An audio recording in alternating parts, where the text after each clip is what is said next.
Olá, tudo bem? Como vai você? Espero que você esteja bem. Estamos aí novamente, não é mesmo? Continuar dando uma olhada em alguns aspectos econômicos do nosso continente asiático. Bom, recuperando um pouco algumas ideias das nossas últimas aulas aí, eu tinha visto com você que esse continente asiático ele vem se destacando por ter um desenvolvimento econômico que chama a atenção nos últimos anos, não é mesmo? Então daí nós começamos a dar uma olhada em algumas regiões asiáticas. Começamos lá pelo Oriente Médio, a sua importância, o Estado de Israel, a China, a Índia e o Japão, né? Então, com exceção mais para o Oriente Médio, que não é uma grande novidade assim, esses outros países, essas outras regiões que nós vamos ver, elas são um grande destaque hoje da economia mundial. Mas nós acabamos encontrando que o que acaba acontecendo, me desculpe, tem mais gente aí que também chama atenção, né? Então vai existir um grupo de países que eles são chamados de quê? Eles são chamados de tigres asiáticos. Lá atrás nós já conversamos um pouquinho sobre eles. Então esses tigres asiáticos, o que é que eles trazem aí? Eles também são conhecidos pela sigla NICS, NC, que seria o quê? Seria aí uma expressão em inglês para novos países industrializados, ou aportuguesando NPIs. Por que eles recebem essa denominação?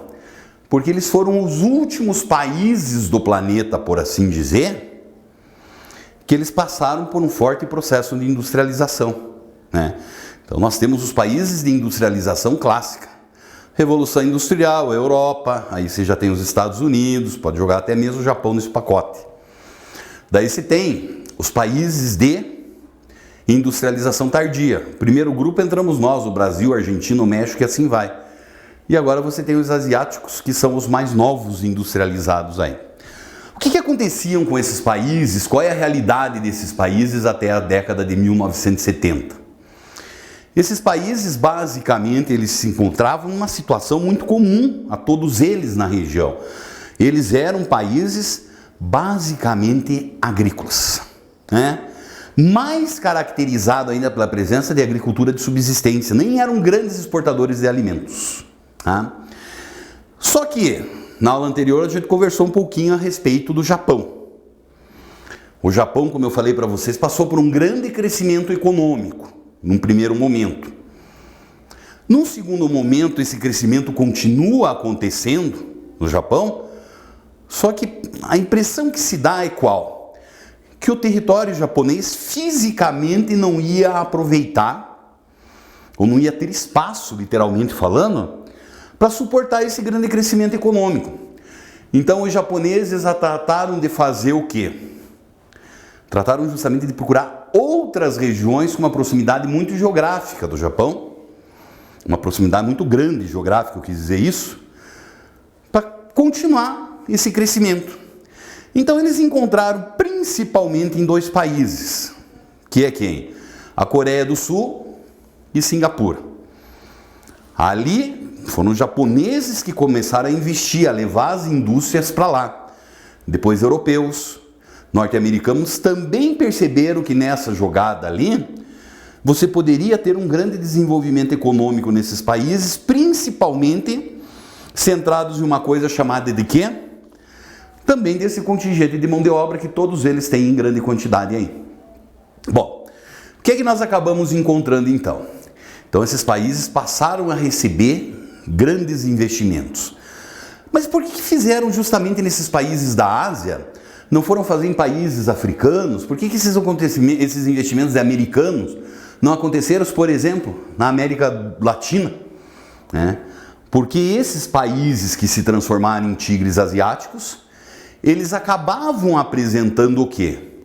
Características muito especiais, né? Quais seriam essas principais características, né?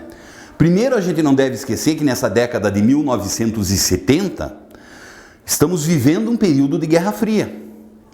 Nesse período de Guerra Fria, acaba acontecendo, você conhece esse negócio como que funciona. Ou você está lá do lado do capitalismo ou do socialismo. E se você for lembrar do nosso mapa, você não esqueça que maior parte desses países, eles possuem uma proximidade geográfica muito grande com aquele que era o território da União Soviética. Ali naquele momento já outros países tinham debandado do lado da União Soviética, como é o caso da Coreia do Norte, né? Se transformou em um país socialista. Nós tivemos a Guerra da Coreia e essa Coreia foi dividida em duas. As ameaças socialistas estavam na região. Nós tínhamos conflitos, o exemplo era o Vietnã, que nós tivemos a grande guerra do Vietnã.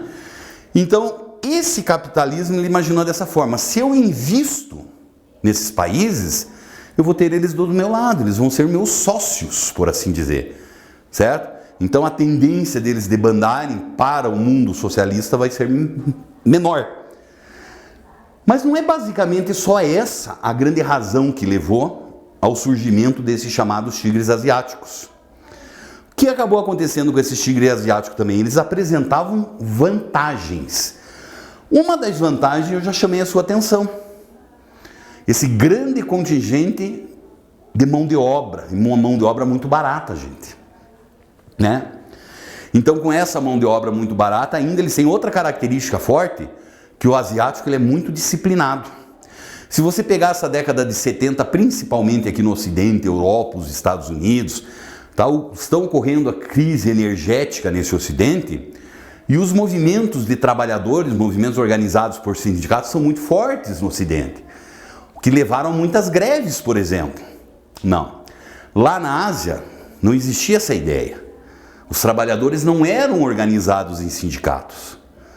Você ia lá e pagava salários baixíssimos se comparado com trabalhadores ocidentais, e mesmo assim o que acontecia? Eles achavam que eles tinham conseguido a melhor renda. Porque o que você está falando? Você está falando de muitos países que a população não tem uma renda em si. Ele pratica atividade de subsistência, levanta atrás da comida todo dia. Você entendeu como é que funciona isso? E um outro peso muito grande que nós vamos ter, que atrai esse capital internacional aí, estão relacionadas com as leis ambientais. Para quem já ouviu falar um pouco de movimento ambientalista, sabe muito bem o que eu estou falando, né?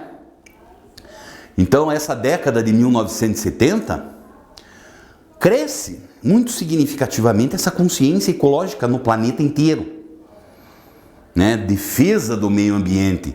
Grupos que se organizam, que pressionam governos ocidentais e surgem as chamadas leis ambientais. Onde, resumindo essas leis, Europa e Estados Unidos principalmente, a empresa poluía até aquele momento, a partir daquele momento, poluiu, você é multado, né?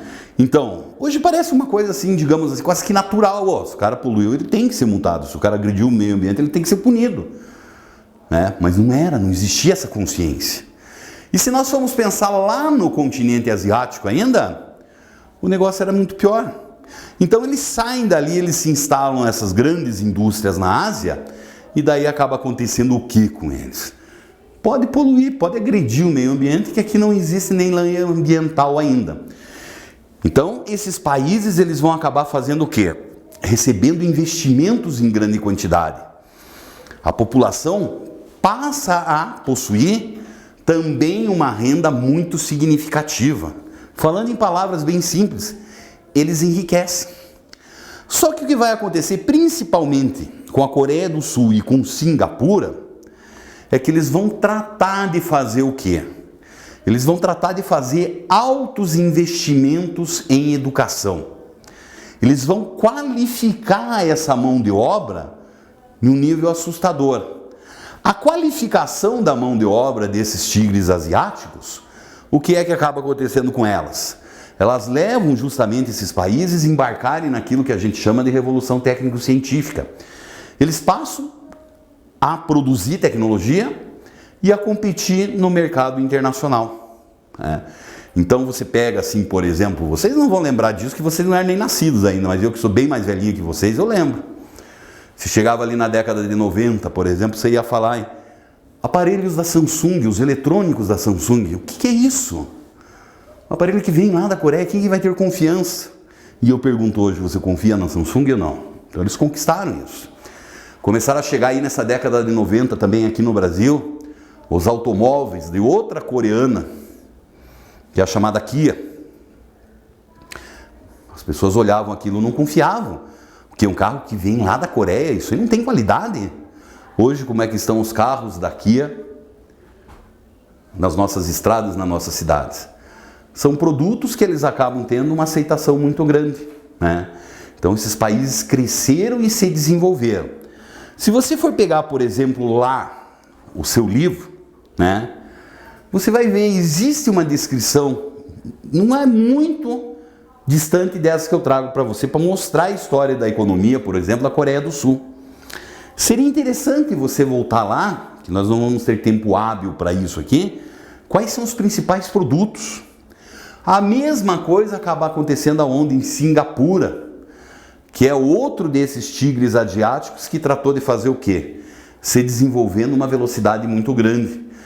A forma como isso aconteceu é muito parecida, mas eles apresentam diferenças que são muito diferentes, muito significativas no que diz respeito ao tipo de indústria, ao tipo de produção. É legal você voltar lá e dar uma olhadinha, tá? E para nós fecharmos a nossa conversa de hoje, eu quero que você vá lá no seu livro. Na página número 243, tem um texto. E logo abaixo desse texto, vão existir 3 questõezinhas. Então, o que é que você vai fazer? Você vai ler esse texto, vai pegar essas questõezinhas e respondê-la de acordo com a interpretação que você vai fazer desses textos aí. Não tem segredo nenhum, pura interpretação de texto. Vamos lá, vamos aprender a fazer isso. Tudo bem? Aprender não, você já sabe, vamos exercitar isso. Tudo bem? Tudo legal? Então tá bom. Um grande abraço para você.